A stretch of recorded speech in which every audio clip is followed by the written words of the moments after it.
Imagine a world where the air is thicker with heat, where grasslands stretch endlessly under a blazing sun, and rivers carve winding paths through vast plains. It's East Africa. 6.2 million years ago, a land alive with movement, danger, and opportunity. Herds of antelope and gazelle graze in the distance, while predators like saber-toothed cats and hyenas wait in the tall grass for the perfect moment to strike. This is a time when the Earth's rhythms are raw and tamed, and every heartbeat is a wager between survival and extinction. In this prehistoric stage, an unassuming figure takes its first careful steps into history, Orrorin tugenensis, one of the earliest known members of our human lineage. Standing barely over a meter tall, with long arms and curved fingers perfect for climbing, Orrorin lives in a delicate balance between the trees and the ground. These early hominins are not yet hunters in the way we know them, but their lives are already a constant dance with both predator and prey. They scavenge for fruits, seeds, and small animals, sometimes daring to compete with vultures and jackals over scraps of meat left behind by larger carnivores. The African continent at this time is not static, it's shifting underfoot. Climate patterns are changing, forests are thinning, and open savannas are expanding. This transformation is shaping everything: the way animals move, the way plants grow, and the way our ancestors adapt. For Orrorin, the growing open spaces mean more exposure to predators, but also new opportunities to travel, forage, and explore beyond the canopy. Evolution favors those who can move efficiently between these worlds, and bipedalism, the ability to walk on two legs, is emerging as a crucial survival trait. Picture the moment: a small group of Orrorin gathers near a riverbank. The water reflects the orange glow of a setting sun, and nearby, the air hums with insects. One individual steps away from the group, venturing onto the open plain in search of edible roots. Standing upright, they can see over the tall grass, spotting both danger and opportunity from a distance. This vantage point, simple as it may seem, will one day help define the destiny of our species. Walking on two legs frees the hands for carrying food, for holding sticks or stones, and millions of years later for crafting the tools that will transform the world. But in this early age, survival is still an hour-by-hour game. Nights are the most dangerous. The dark belongs to the hunters with sharper teeth and keener senses. Orrorin must rely on height, agility, and the safety of trees when the predators stir. The mornings bring fresh challenges: competition for food, unpredictable weather, and the constant need to find safe water. Each day, every member of the group contributes, gathering berries, stripping bark for nourishment, and scanning the horizon for signs of trouble. Beyond the daily struggles, subtle forces are at work, shaping not just behavior, but the very bodies of these proto-humans. Strong lead bones hint at frequent climbing and walking. Teeth adapted for a mixed diet suggest a flexibility that will prove vital for survival. Evolutionary terms, Orrorin is a pioneer, walking a path that leads away from the purely arboreal life of earlier primates, and toward the more versatile existence that will one day define Homo sapiens. The predators of this era are relentless: large cats, giant snakes, and packs of early canids test the limits of every species they encounter. Yet, through caution, cooperation, and adaptability, Orrorin carves out its place in this unforgiving ecosystem. Their small, close-knit groups communicate through gestures and sounds, rudimentary forms of connection that hint at the complex languages their descendants will one day speak. Social bonds mean safety, and safety means the chance to see another sunrise over countless generations. This balance between survival and innovation pushes our lineage forward. The simple act of walking upright becomes more refined, hands become more dexterous, awareness of the environment deepens. The savanna is not just a backdrop, it's a training ground, a place that demands constant awareness, sharp instincts, and an ability to adapt faster than the competition. This is the dawn of the human story, when our ancestors are still learning the rules of the game. It's a time of small victories, outlasting a predator, finding a hidden water source, surviving a drought, and each of these triumphs is a step towards something greater. Millions of years later, the echoes of these first upright steps will still be felt in the way we move, think, and survive. Here, in the heart of ancient Africa, the stage is set. The hunters have not yet been born, but the seeds are being sown.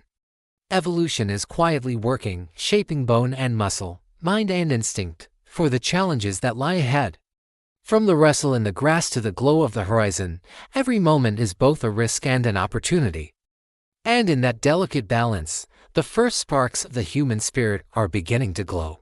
As the millennia pass, the descendants of Orrorin tugenensis adapt to a world that never stops shifting. The forests continue to give way to wide-open savannas, and with each generation, our ancestors spend more time on the ground. Standing upright is no longer a tentative experiment, it's becoming the norm.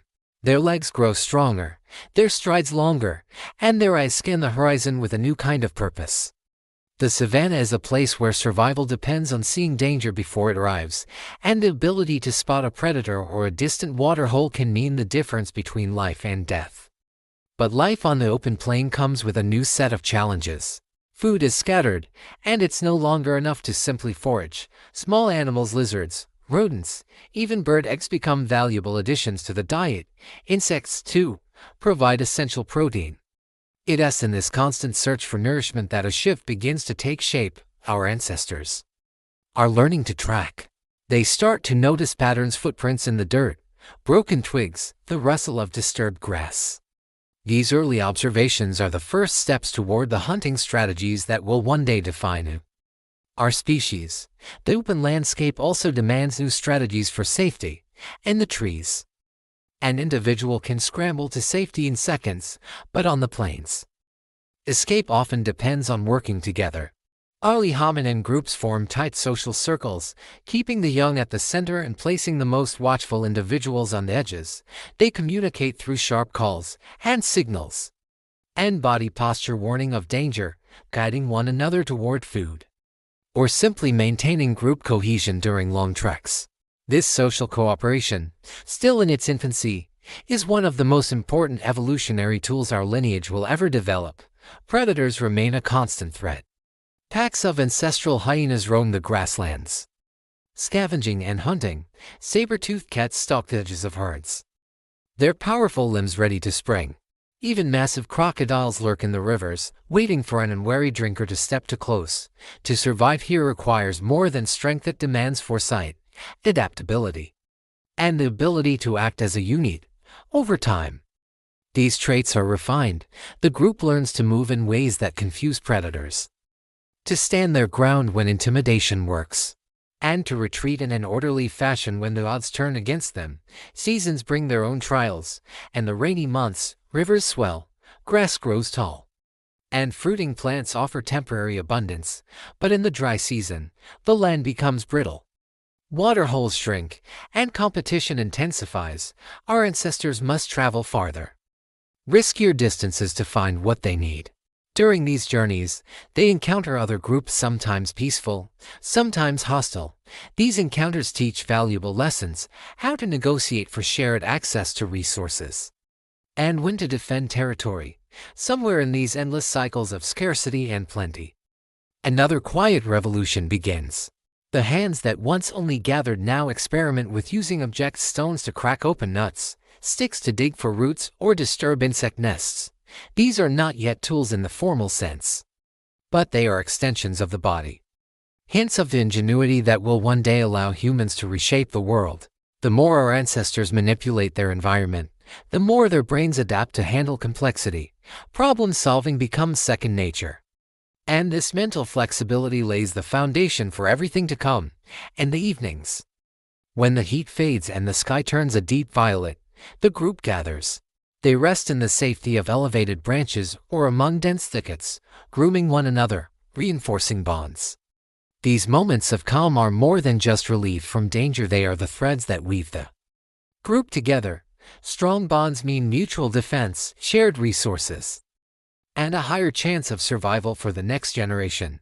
The savanna itself is a living classroom. Each day teaches something new: where the edible plants are most abundant, how the wind carries scent, how certain animal calls can signal either danger or opportunity. Knowledge is passed down not through language as we know it, but through demonstration, imitation, and shared experience.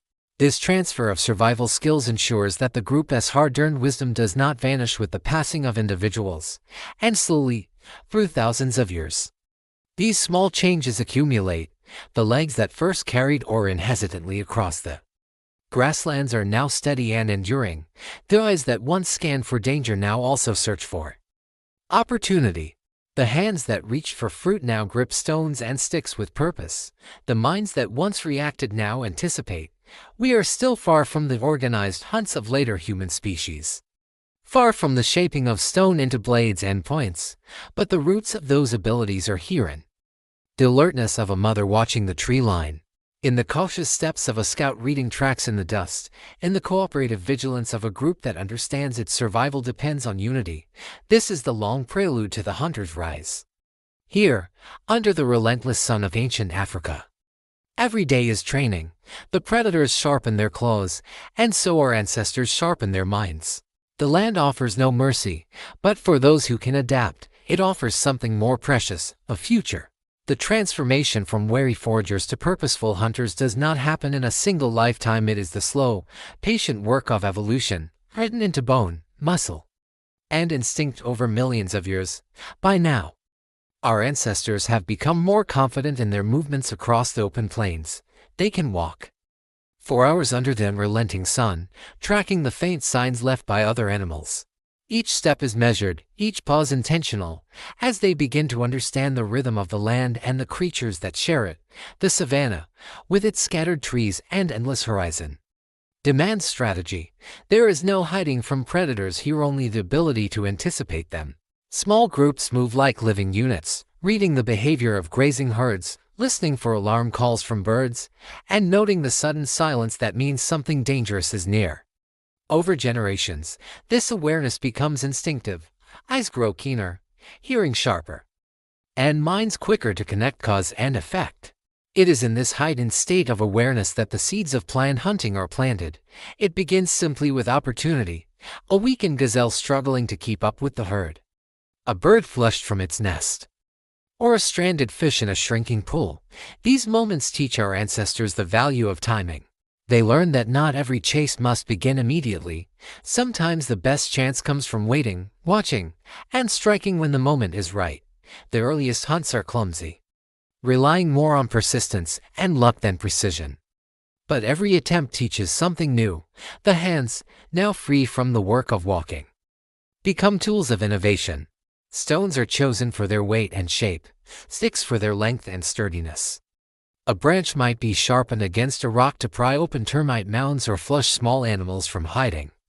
Over time, this experimentation changes not only the way they feed, but the way they think.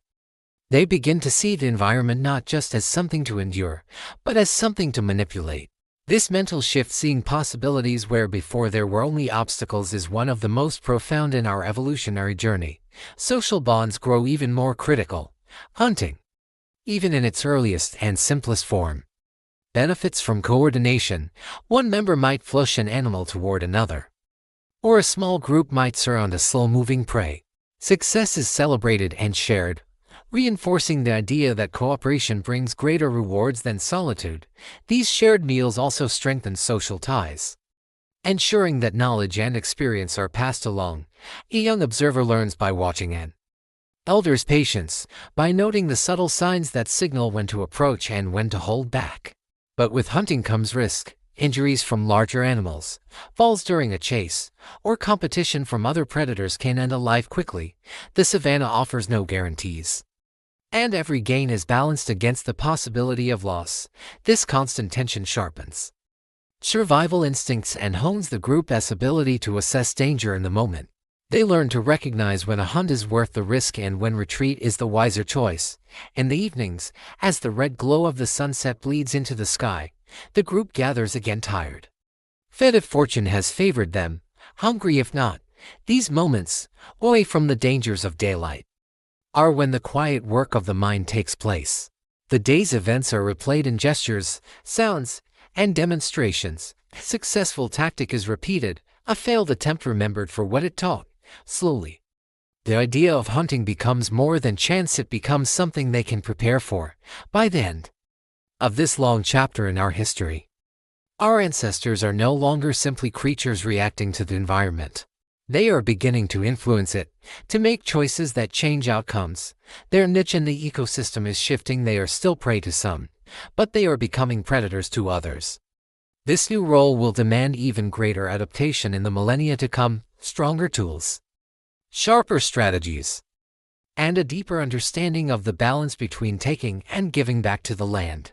The birth of the human hunters is not a sudden spark but a slow, steady flame, nurtured by the challenges of a world that demands both courage and caution. The plains of Africa have shaped them into beings who can think ahead, work together, and turn survival into an art. In these ancient footsteps, the story of humanity's rise is written one patient, deliberate step at a time.